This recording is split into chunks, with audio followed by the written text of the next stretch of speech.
Vamos a leer el verso 16, Santiago capítulo 5, verso 16. ¿Amén, hermanos? Amén. Dice esta parte de la manera siguiente. Ofensas unos a otros y orad unos por otros para que seáis sanados. La oración eficaz del justo puede mucho. Amén. Ahí en esta parte es donde vamos a meditar nosotros el día de hoy. En la parte final del versículo 16, que dice, la oración eficaz del justo puede mucho. Podemos tomar nuestros lugares.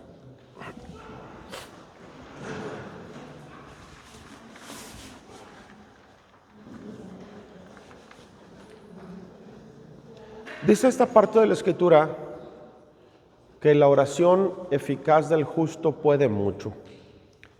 ¿Y qué significa esto?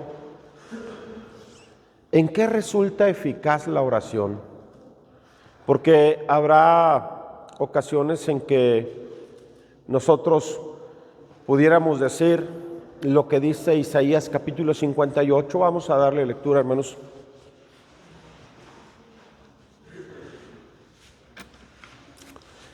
Isaías capítulo 58, nos dice la Escritura que a veces el pueblo de Israel decía, no nos ha aprovechado a nosotros pedirle a Dios. Vamos a leer el verso 3.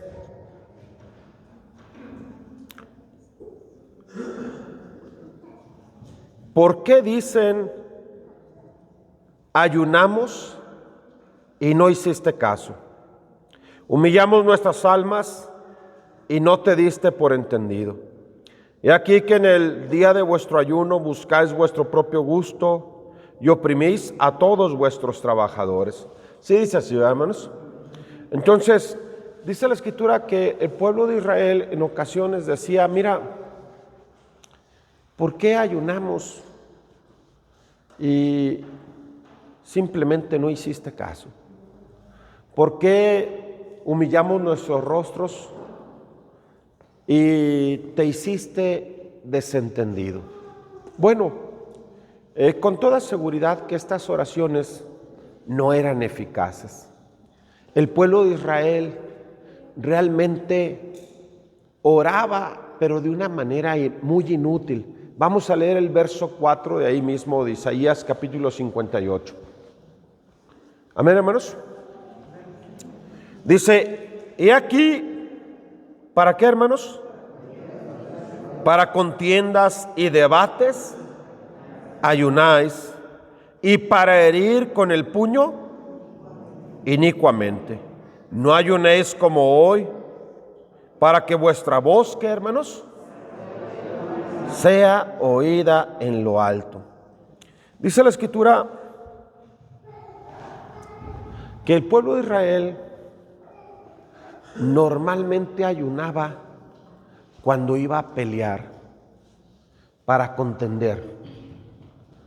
Pero también dice la Escritura que el pueblo de Israel oraba cuando iba a debatir. Un día llegó un hermano con un pastor. El hermano era ministro. Y llegó con el pastor y le dijo al pastor, hermano, quiero pedirte un favor. El ministro le dijo así al pastor. Y el pastor le dijo, sí, hermano, dime qué favor quieres que te haga. Dijo, mira, tú y yo no cabemos en este templo. Quiero pedirte de favor que echemos suertes delante de Dios. Si yo gano, tú te vas y yo me quedo aquí en el templo.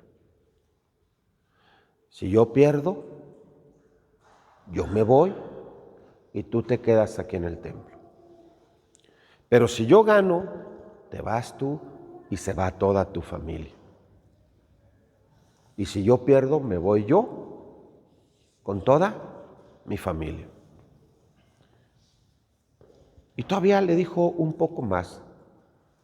Vamos orando, si quieres, antes de echar suertes, para que sea Dios el que decida. Y que se quede el que Dios quiera que se quede.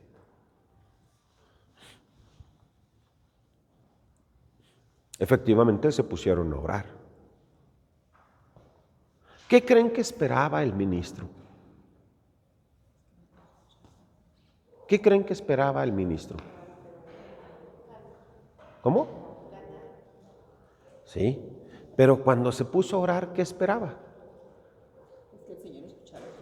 Que Dios le dijera, tienes razón, estás en lo correcto. Por lo tanto, te voy a hacer que tú ganes. Y automáticamente se va a salir el pastor y toda su familia. Esa oración fue una oración de mera contienda y de puro debate. De esa clase de oraciones, tú y yo nunca podemos esperar una respuesta satisfactoria. El pueblo de Israel acostumbraba orar para eso. Es muy común que haya debates entre el católico, entre el judío, entre el trinitario y entre los ministros del nombre. Y es muy común que se junten y digan, tal día, tal hora vamos a hacer un debate y vamos a hacer un debate en televisión. Y queremos aquí a un sacerdote católico, queremos aquí incluso hasta un ateo, queremos aquí incluso hasta un judío, queremos aquí incluso hasta un ministro trinitario y queremos un ministro del nombre. Y es muy común que el católico hasta diga, acepto. Tal vez no sea capaz de decir, me voy a poner a orar o a rezar por ello. Pero el trinitario sí es muy capaz de decir, no, y voy a orar y voy a ayunar para que me vaya bien y salga ganando aquí en el debate. Y que todos sepan que son tres y no son uno. Y puede ser que hasta el hermano unitario diga, pues yo también voy a orar, para que Dios me ayude y me vaya bien en ese debate. Y la pregunta es, ¿cuál es el objeto de ese debate? ¿Cuál es la razón de ser de ese debate? ¿Qué buscarán los participantes de ese debate para obtener como resultado de él? ¿Qué creen que esperen?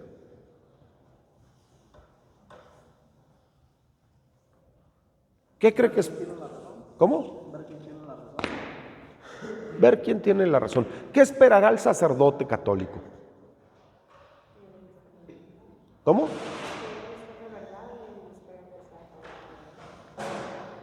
Miren, es muy capaz de que el sacerdote católico quiera conseguir exhibir al resto de los ministros. Porque es muy capaz que el sacerdote católico diga, yo fui 20 años al seminario.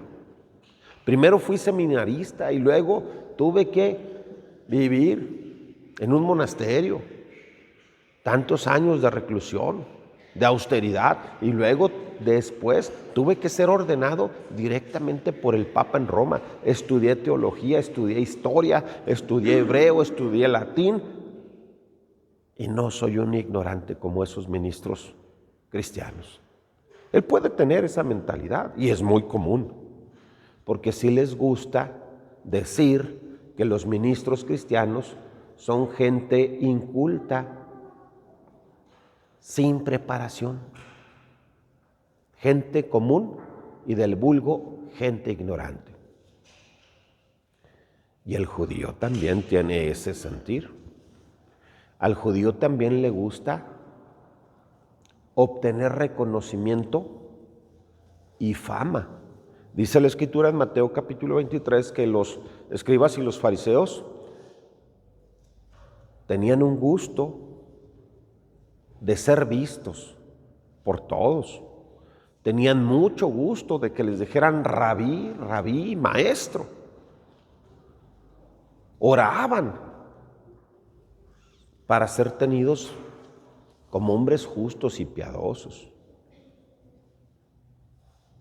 Entonces los debates, hablar en las calles, orar en público, argumentar, contender, era algo que les gustaba mucho para conseguir reconocimiento como gente preparada, culta, conocedora de Dios.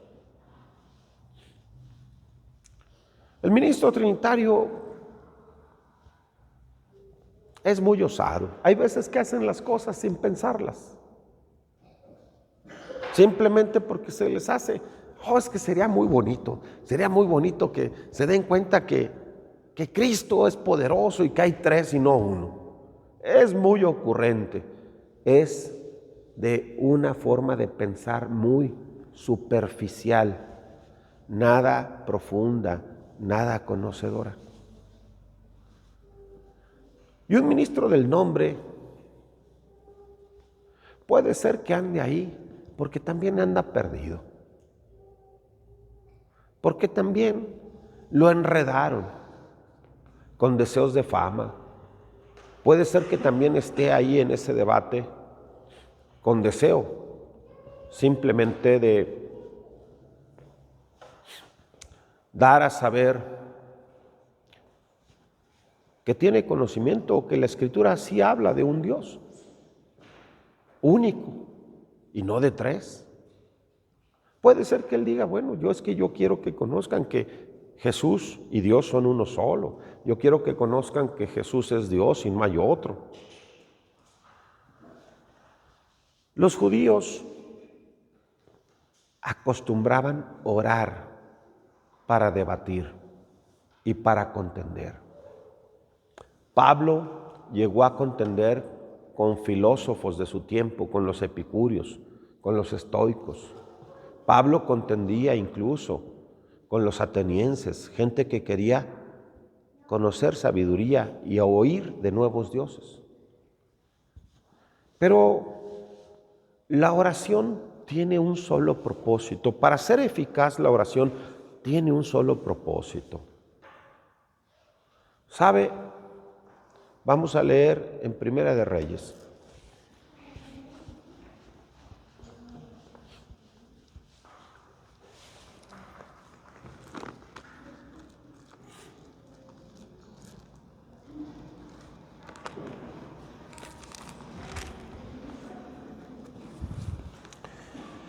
Capítulo 18, verso 36.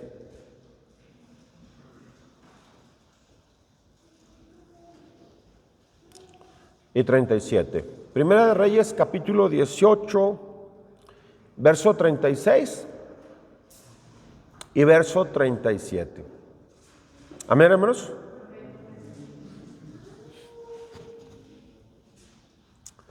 Cuando llegó la hora de ofrecerse el holocausto, se acercó el profeta Elías y dijo: Jehová, Dios de Abraham, de Isaac y de Israel, sea hoy manifiesto que tú eres Dios en Israel y que yo soy tu siervo y que por mandato tuyo he hecho todas estas cosas.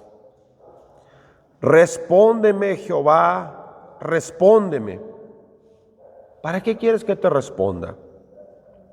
para que conozca este pueblo que tú, oh Jehová, eres el Dios. ¿Y que qué, hermanos? Que tú vuelves a ti el corazón de ellos. Entonces cayó fuego de Jehová y consumió el holocausto, la leña, las piedras y el polvo, y aún lamió el agua que estaba en la zanja. Viéndolo todo el pueblo, se postraron y dijeron: Jehová es el Dios. Jehová es el Dios. Elías era un hombre acostumbrado a orar, pero todas sus oraciones tenían un solo objetivo, un propósito principal: que la gente conociera que Jehová era el Dios único, el Dios verdadero, el Dios con autoridad para cerrar el cielo, el Dios con autoridad para abrir el cielo, el Dios para hacer que cayera agua del cielo, pero el Dios con autoridad y poder para hacer que cayera fuego del cielo. Pero el mismo Dios con autoridad y poder para hacer que cayera pan del cielo. Porque Dios tiene poder para todo eso. Él puede hacer que caiga del cielo agua, Él puede hacer que caiga del cielo fuego, o Él puede hacer que caiga del cielo pan. Y a Elías, cada una de sus oraciones le motivaba el conseguir que el pueblo lo supiera, que el único Dios con poder para hacer eso desde el cielo a la tierra es Jehová. Jesús y Jehová son el mismo. Pero otra cosa, aquí estaba Elías aparentemente en un debate, en una contienda, porque estaba enfrentando a los profetas de Baal. Pero el propósito de Elías no era contender con ellos. El propósito de Elías no era incluso debatir con ellos. El propósito de Elías era que se supiese quién era el Dios y a quién habría que adorar. Vamos a leer ahí mismo en Primera de Reyes, capítulo 18.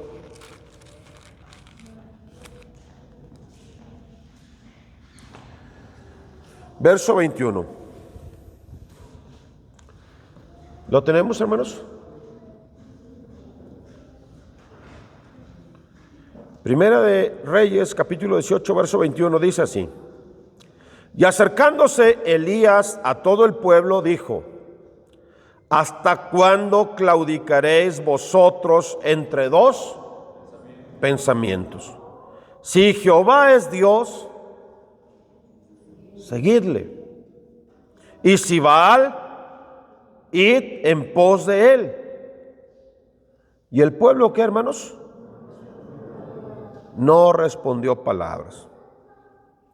Y Elías volvió a decir al pueblo, verso 24: Invocad luego vosotros el nombre de vuestros dioses, y yo invocaré el nombre de Jehová. Y el Dios que respondiere por medio de qué, hermanos?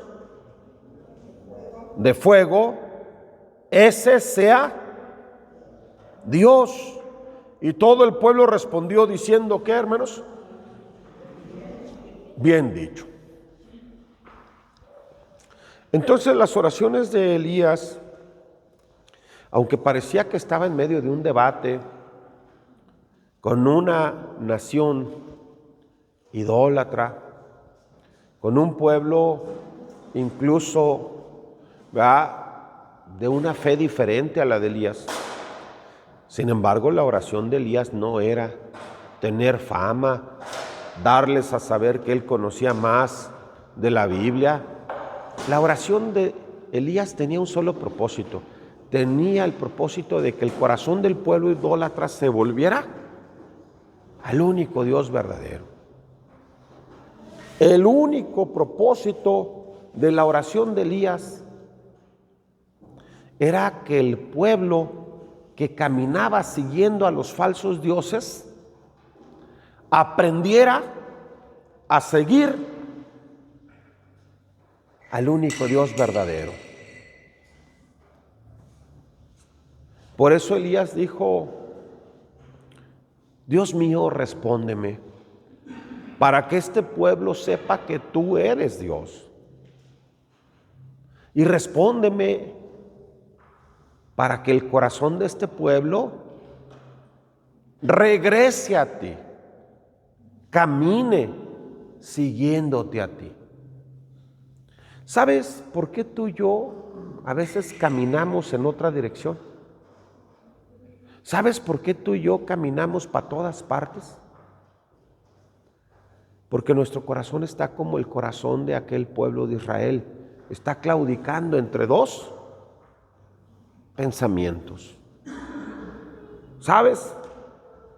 Un día caminamos para un lado porque creemos que hacia allá está el verdadero Dios. Y otro día caminamos hacia el otro lado porque creemos que no, se me hace que está para acá. Aquel cuyo Dios es el dinero va a caminar detrás del dinero porque va a seguir el dinero.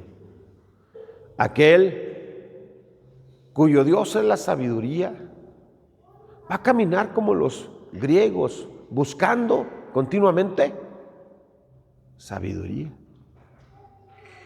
Aquel cuyo Dios son los milagros y las señales va a caminar como el pueblo de Israel, porque el pueblo de Israel lo único que le importaba era ver milagros y señales. Vamos a leer 1 Corintios para ver si esto es así.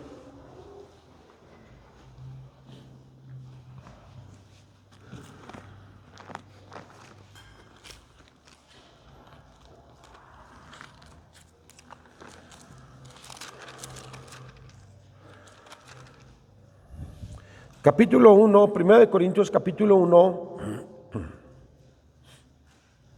verso 22 y verso 23. ¿Lo tenemos, hermanos? Porque los judíos piden, ¿qué, hermanos? Señales. Y los griegos buscan sabiduría. Pero nosotros predicamos a Cristo crucificado. Para los judíos ciertamente tropezadero. ¿Y para qué, hermanos? ¿Sabes que un judío no podía seguir a Jesús? Porque un judío simplemente esperaba que Jesús hiciera señales más grandes que las de Moisés. Los judíos decían: nosotros sabemos que Dios le habló a Moisés, porque Moisés abrió el mar rojo. Nosotros sabemos que Dios puso profeta a Moisés, porque pan del cielo les dio a comer. Nosotros sabemos que Dios puso a Moisés como pastor de este pueblo, como maestro de este pueblo. Porque no solamente abrió el mar rojo, no solamente les dio pan del cielo a comer. Moisés, aparte de esas señales, era acompañado por una columna de fuego. Durante todas las noches de su vida, una columna de fuego siempre lo siguió. Y cuando era de día, una nube siempre estaba a su lado y su rostro resplandecía. La gloria de Dios caía ahí en el tabernáculo cuando Moisés entraba. Por eso sabemos que Moisés era un hombre de Dios. ¿Y sabes qué esperaban ver en Jesús? Que abriera el mar también. Esperaban ver también que hiciera que pan del cielo cayera. Esperaban ver también que una columna de fuego lo acompañara todos los días, que una columna de nube también estuviera a su lado permanentemente. ¿Sabes? Por lo menos que hiciera que la tierra se abriera y se tragara vivos a sus enemigos. ¿Qué pensarías tú de un hermano si de repente lo ves con una aureola sobre su cabeza? ¿Qué pensarías de un hermano si lo ves con un aro resplandeciente sobre su cabeza o con un aro de fuego sobre su cabeza? Dirías, no, para mí eso es una señal de que Dios está en él. Y a Jesús nunca le vieron eso. Por lo tanto, todos los que les decían, hay que seguir a Jesús, vente, vamos con Jesús, ya hallamos a aquel de quien escribió Moisés, decían, ¿a poco puede salir algo bueno? ¿A poco hay algo bueno en ese hombre? Porque no reconocían que él fuera Dios. Por eso para ellos el seguir a Jesús era algo imposible, era seguir a un hombre común como cualquiera de nosotros, porque para ellos Jesús era eso, era un hombre común como cualquiera de nosotros. Decían, ¿no es este el hijo del carpintero? ¿No están sus hermanas, sus hermanos, su madre con nosotros? ¿De dónde tiene él esta sabiduría? ¿Y estas señales que él hace? Pues sí, multiplicó los panes, los peces. Pues es cierto, sana a muchos enfermos, pero no ha hecho algo tan grande como Moisés para abrir el mar, incluso, ni siquiera para que haya una columna de fuego, ni siquiera para que la tierra se abriera o para que lloviera por tantos días y tanto tiempo pan del cielo. ¿Cuánto tiempo estuvo lloviendo maná del cielo, hermanos? ¿Cuánto? 40 años estuvieron en el desierto. ¿Sabe? Pues dijeron, pues Jesús multiplicó el pan y los peces un día. Y luego otro tal vez también. Pero 40 años, no. Por eso no podían seguir a Jesús. Porque decían, sí, es un hombre que hace señales. Pero sus señales no son tan grandes como las de Moisés. Sí, es cierto que están enfermos, pero Él no es Dios. Y el corazón de Israel, el corazón de los judíos, nunca pudo seguir a Jesús. Elías lo sabía. Elías lo sabía. Él sabía que el Dios de los judíos era el de las señales. Elías sabía que si no hacía Dios una señal, ese pueblo nunca caminaría detrás de Dios. Igualmente, Pablo sabía que los griegos, si no escuchaban algo sensato, sabio, coherente, razonable, él sabía que los griegos, si no escuchaban algo así, nunca iban a seguir a Jesús. Porque para los griegos seguir a Jesús, seguir a un hombre que dicen que resucitó de los muertos, hasta ahí lo oían, dice, esto es locura, esto no tiene nada de verdad. Los griegos no podían escuchar más allá de lo humanamente razonable. Y cuando Pablo les empezó a hablar de la resurrección de Cristo, inmediatamente dijeron, ya te escucharemos en otra ocasión. Porque para ellos era locura. Como Elías conocía a la gente de Israel, sabía que solamente Dios podía hacer que su corazón volviera a Dios. Por eso en su oración, aunque estaba en medio de un debate, aunque estaba en medio de una contienda, él estaba en medio de una lucha, porque la lucha de Elías era esa. ¿Cómo hacer que todo este pueblo idólatra vuelva su corazón a Dios y camine en pos de Dios? Tú y yo, ¿qué podemos hacer para que tanto hermano que no siga el Señor lo siga? Tú y yo, ¿qué podemos hacer para que tantos corazones que caminan para una parte, para otra y para otra, caminen solamente derecho, siguiendo al Señor? ¿Tú y yo qué podemos hacer? ¿Cómo? ¿Sabes?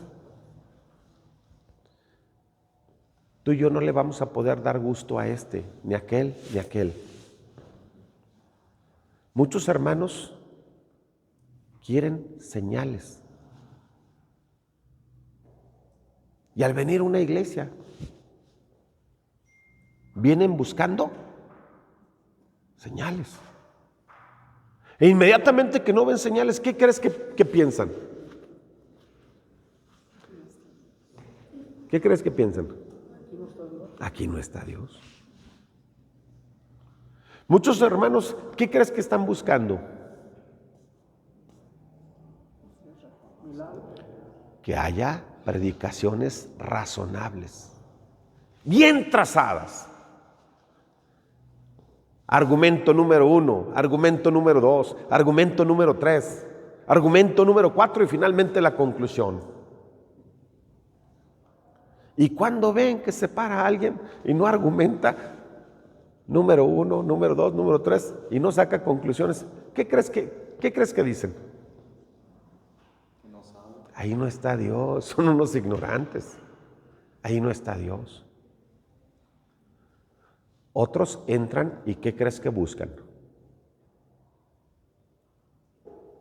Diezmos y ofrendas.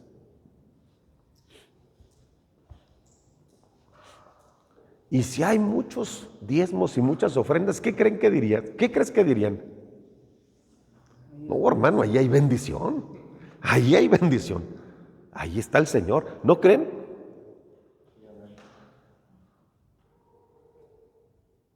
En cambio se echan una vueltecita aquí el casto de las ofrendas y ven que a veces ni 50 pesos se juntan. ¿Qué crees que digan?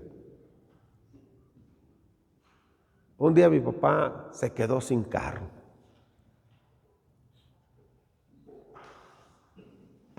Y llegó a pie caminando. Vivíamos en Huentitán, Periférico y Artesanos. Y cuando llegó, caminando al templo, dijeron, hermano, ¿de dónde viene? Pues de mi casa. Dice, ¿y en qué carro se vino? No, me vine caminando. ¿Cómo? ¿No se vino ni siquiera en camión? No, me vine caminando. Luego, ¿por qué? No, pues, mi papá no les dijo, pues, porque no traía ni para el camión. Dijo, no, pues es que me vine caminando. ¿Qué va a estar Dios con usted? Si usted fuera un hombre de Dios, Dios le haya dado un carro para que se viniera al templo. Porque muchos están buscando materialismo. Muchos creen que si Dios está en un lugar debe de haber abundante comodidad, materialismo ahí en ese lugar. Y si no lo hay, dicen, Dios no está en ese lugar. Otros quieren ver otras cosas. Los judíos piden señales y los griegos buscan sabiduría, pero nosotros a Cristo y a este crucificado. Él es nuestro todo. Él es nuestro todo. A Él debemos de seguirlo. Y solamente a Él. A Él debemos de oírlo. Y solamente a Él. Así le dijo la voz del cielo a Pedro, a Jacobo y a Juan. Este es mi hijo amado. A Él oíd. Y sabes que la intención del profeta Elías al orar era esa. Que el corazón del pueblo de Israel volviera a Dios. No andes buscando señales, no andes buscando sabiduría, no andes buscando diezmos, no andes buscando materialismo. Buscad a Jehová mientras pueda ser hallado. Amén. Y Elías dijo, yo, Dios mío, quiero que este pueblo sepa que tú eres el Dios. Yo, Dios mío, invoco tu nombre, rogándote que hagas que el corazón de este pueblo regrese a ti. Y Dios lo oyó, hermanos. Una oración eficaz es aquella que busca que haya vida y salvación para las personas y que haya gloria y honra para Dios. Elías sabía que si aquel pueblo de Israel caminaba toda su vida detrás de esos dioses falsos, detrás de esos vales, Elías sabía que esos hombres iban a morir, iban a terminar en la condenación. Eso lo sabía Elías. Pero Elías sabía que si esos hombres dejaban de seguir a los Baales y su corazón se regresaba hacia Jehová y lo empezaban a seguir, Elías sabía que iban a tener vida. Y él anhelaba que esos hombres que caminaban siguiendo a los Baales empezaran a caminar detrás del único Dios verdadero y que tuvieran vida. Como dice San Juan 8:12, Jesús les dijo, yo soy la luz del mundo. El que me sigue no andará en tinieblas, sino tendrá la luz de la vida. Y el único motivo de las oraciones de Elías era que ese pueblo siguiera al Señor para que ya no anduviera en tinieblas, en valle de sombra de muerte, conducido al Seol, pastoreado por la muerte, sino que empezaran a ser pastoreados por el Señor, conducidos a la luz y llenos de vida. El pueblo de Israel nunca aprendió a orar así.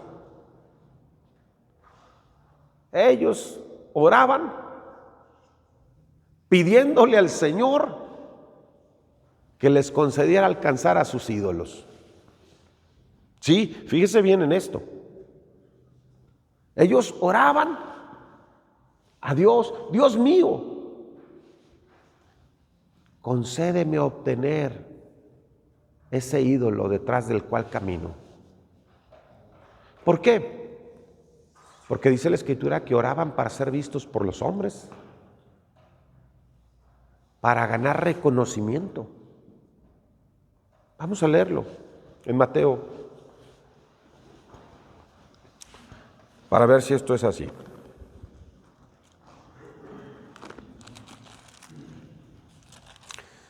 Capítulo 6,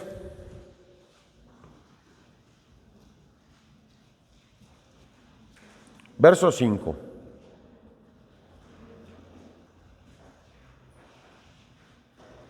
Amén, hermanos. Y cuando ores, no seas como los hipócritas, porque ellos aman el orar en pie en las sinagogas y en las esquinas de las calles. ¿Para qué, hermanos? Para ser vistos de los hombres. De cierto os digo que ya tienen su recompensa. Yo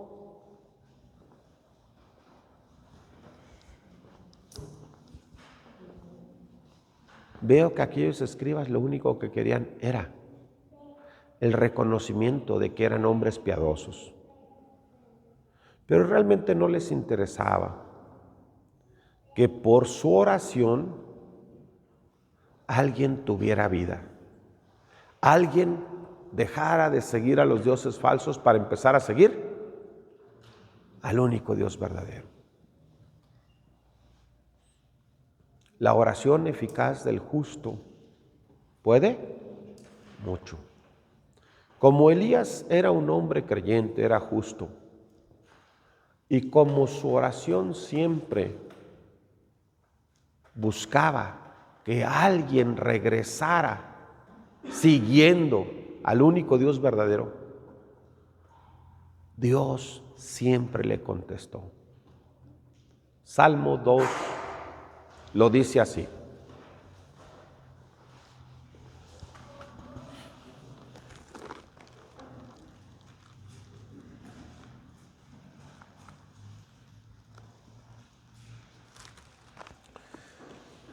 Verso 8.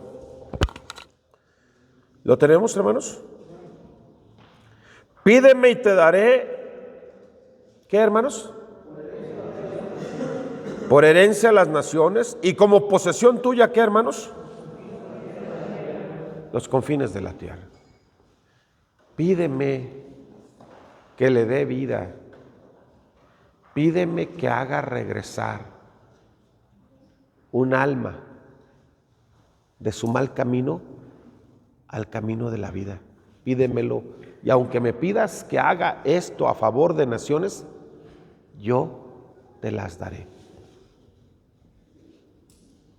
¿Sabes?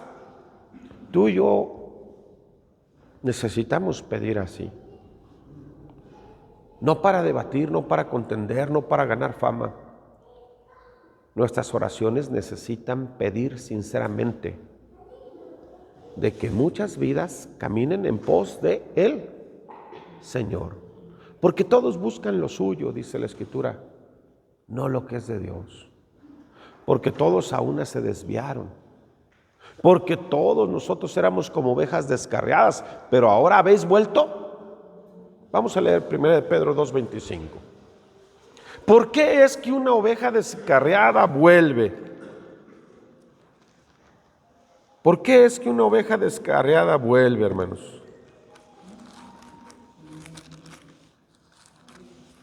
1 Pedro capítulo 2, verso 25.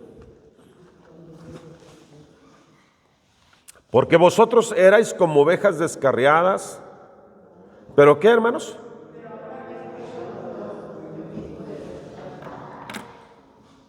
¿Cómo volvió Israel al pastor y obispo de sus almas? La oración de un justo. ¿Qué quería ese justo? Vuelve su corazón a ti, Dios mío. Quítale su extravío. Quítale su descarrilamiento. Y haz que regresen a ti y retomen tu camino. ¿Sabes, hermano? Las almas vuelven cuando tú y yo pedimos por ellas con sinceridad. Cuando tú y yo anhelamos que tengan vida. Y le pedimos a quien se lo puede dar, que así lo haga. Nadie va a dejar de seguir lo que considera que es lo más valioso para él. Nadie va a dejar de seguir lo que estima más precioso. A menos que Dios le haga saber que no es precioso, que no lo va a llevar a vida, que anda perdido. Y el que puede hacer volver en sí a los hombres perdidos y extraviados es el Señor. Entonces, Dios nos conceda orar eficazmente, no buscando lo nuestro, sino buscando vida para las almas y gloria para nuestro Dios. Amén. No que hablen bien de nosotros, que hablen y con gratitud bien de nuestro Dios. Así es de que Dios les bendiga, Dios les guarde.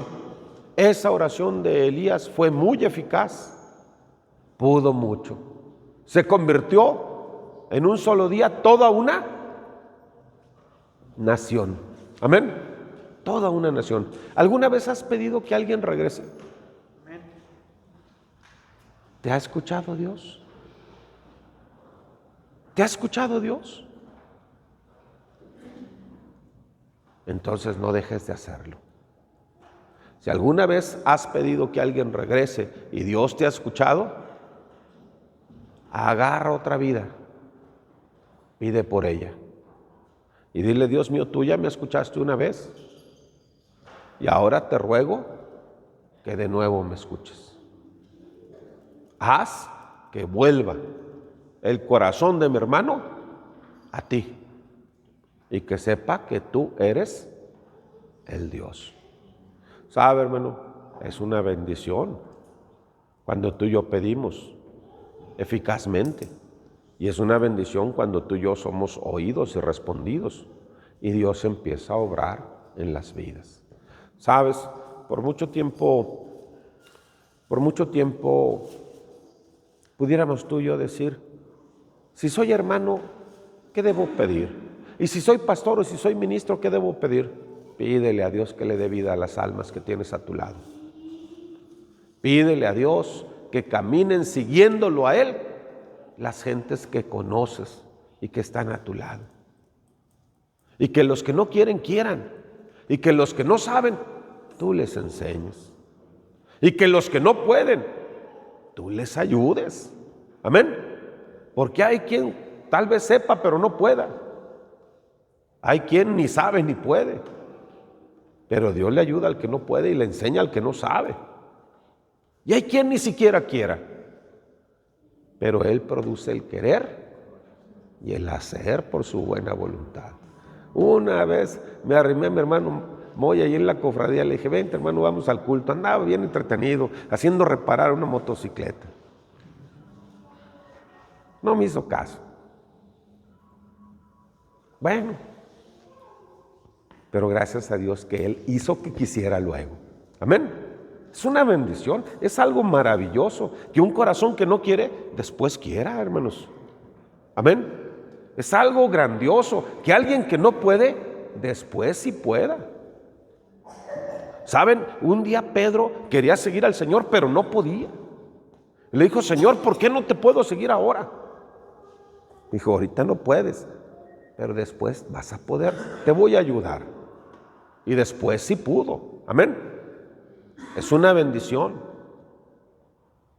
que el que no sepa dónde, cómo, luego Dios le enseñe. Le dijo a aquella mujer samaritana: Señor, ¿dónde debo de adorar? ¿Aquí, en este monte, o allá en Jerusalén? No sabía, porque unos dicen una cosa y otros dicen otra cosa. Así hay muchos hermanos en las iglesias. Unos: no, pues yo creo que acá. No, pues yo creo que acá. ¿Cómo hace falta que Dios nos enseñe? Amén. Hay quien dice: no, es que en esta iglesia no se puede. No, es que en esta otra no. No, es que con este pastor no, con este. ¿Cómo hace falta que Dios nos enseñe? Amén. Y que tú y yo podamos seguirlo a Él. Todo eso se logra con una oración eficaz de un creyente, pidiendo no por vanidades, cosas inútiles, vanaglorias, pidiendo por lo que realmente debe de mover toda nuestra labor, todo nuestro trabajo, todo nuestro quehacer en Cristo. Dios les bendiga, Dios les guarde. Bueno, si hay alguien de quien se acuerde, si hay alguien todavía a su lado que necesite que usted ore por él, vamos a pasar al altar. Dígale: Dios mío, te ruego también por esta vida. Tráela a tu camino. Si usted mismo se encuentra necesitado de él, dígale: Dios mío, yo necesito que tú vuelvas mi corazón a ti, porque siento como que mi corazón se va por otra parte. Porque hay quien se da cuenta que su propio corazón se va por otras partes. Dice el salmista: yo en mi corazón sentía punzadas, porque lo sentía que caminaba por otra parte. Pídele a Él que vuelva nuestro corazón a Él. Vamos